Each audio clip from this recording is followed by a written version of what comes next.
What's up everyone? Welcome back into my YouTube channel. So ngayon pag-usapan natin kung paano nga ba maging healthy pa rin kahit stress na stress ka na sa negosyo mo.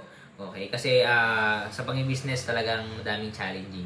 Alright, bago tayo simula sa ating vlog na to, kung bago lang sa aking YouTube channel, please subscribe to the notification bell para update po sa ating mga bagong vlog na i-upload in the future. Alright, so punta tayo sa ating topic ngayon. Paano nga ba maging healthy?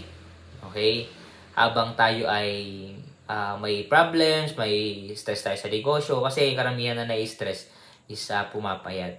Okay, so kung makita yung thumbnail ko, okay, tayo ay may responsibility, tapos medyo healthy tayo dyan.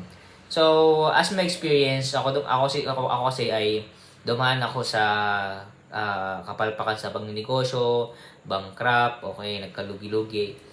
So, sa akin, ang ginagawa ko po ay kain lang ako. Ang ginagawa ko po yung stress eating, okay, kasi ito kasi logic ba to, or parang basta hindi ka kasi makakapagtrabaho kapag hindi ka healthy. Kapag yung hindi ka, may sakit ka, okay, hindi ka makagalaw or whatever. So, kailangan natin na maging healthy, o kaya naman kahit papano ay yung katawan natin maayos. So, dati sobrang pet ko, ngayon ay nag-stress eating ako para kahit papano, okay, makapagtrabaho. Kasi hindi tayo makakaalis sa ating problema, walang progress kahit 0.1 kung hindi tayo kikilos.